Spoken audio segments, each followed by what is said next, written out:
Well, this is our mock-up for our freewheeling setup. One axle can turn independently of the other because the axle is split inside of this bushing, and I just have this bushing in there to keep my axles lined up, and it's a pretty snug fit in there right now. But you can see I'm turning the one on the left, or the one on the right, and the one on the left is not turning. Now I'm turning the one on the left, and the one on the right is not turning. So that'll allow them to work independently of one another, and the wheels won't scuff. And of course that outside sprocket, this sprocket here, is going to get moved into here. And how I'm going to do that, it just so happens I had bought some tools in a toolbox recently, got a really good deal, and in that toolbox one of the wrenches was this. Can you read that?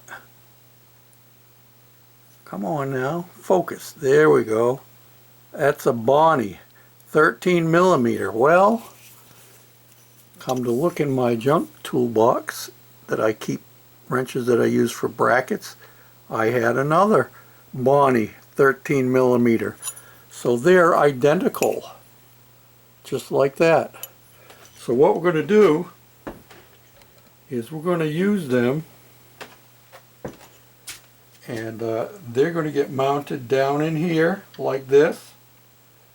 And I'm going to take, see if I can do this one-handed. I'm going to take this extension and I'm going to cut it off, and I'm going to weld it up in here.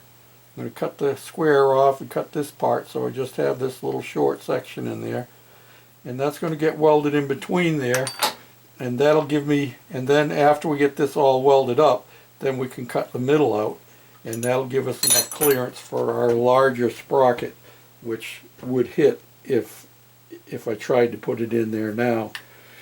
And going back to our centerpiece, that is going. These are special wrenches here that the big dog found for me, and he gave them to me for my collection. I have a collection of Ford wrenches. Of course, you know me and wrenches. I use them for all kinds of things. There's lots of brackets on here that are Ford wrenches, like, well, let's go right around here. See this wrench right here? Can you see the Ford script on it? No, because it's on the inside, but this is a Ford spark plug wrench, and this up here is another Ford wrench, and my headlight brackets, those are Ford script, and the Ford scripts are all seem to be on the inside, don't you know? That's the way it works out. Let me see if I get you down in there. You can actually see it. Where is it? Come on now. I know it's in there. There it is right there, upside down. But that's the Ford script. And all of those wrenches that I've just showed you have that Ford script on it. Well, these little wrenches here, they're going to be our standoffs. They also are Ford script. Will it focus? Maybe, maybe not. Come on, focus. Well, I think you can see it. You can definitely see it on that one. That one stands out pretty good. So this is going to get cleaned off down in here, and these will get welded there, and the top ends will get welded to this steel spacer, so that this this will actually become a part of this down here. I'd like to come up with a way. I'm going to sit down here while I talk to you. I'd like to come up with a way that I could just weld it up here and not weld it down there. If it was a socket, it wouldn't be quite so bad. But we're going to weld it, and it won't be a problem getting it apart. It's just that these wrenches will become a part of this rod right here.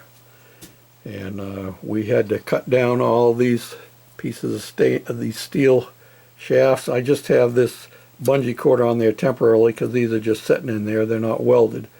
But that's what keeps it from the pillow blocks from turning, you know. So yeah, that's where we're at with that. I have not done anything on the side yet. I have some ideas, but I've been busy fixing vehicles. But we're gonna box the frame in here. I got to cut this piece of tab off, which was part of the body mount. We're going to cut that off and slice this back in here and slice it back in here, and we're going to make a new box piece that will go right on the inside, and we'll be able to mount our inside pillow block to it. Don't you know? This will be able, it'll be big enough so that we can drill this drill this piece out, and that will be the inside of our setup. And as well as having that welded in there solid, I still may put sleeves between this and the outside frame rail. What we'll see when we get to that point, because we have another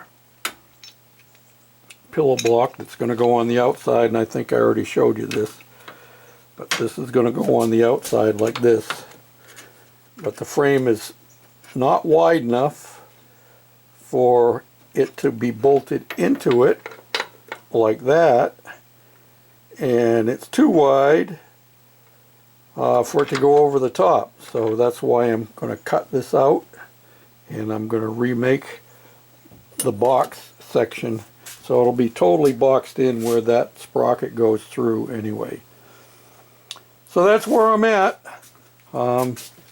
Progress is slow, but I'm working at it, and we're hoping to get things all back together by the end of September so that we can take it out and test drive it.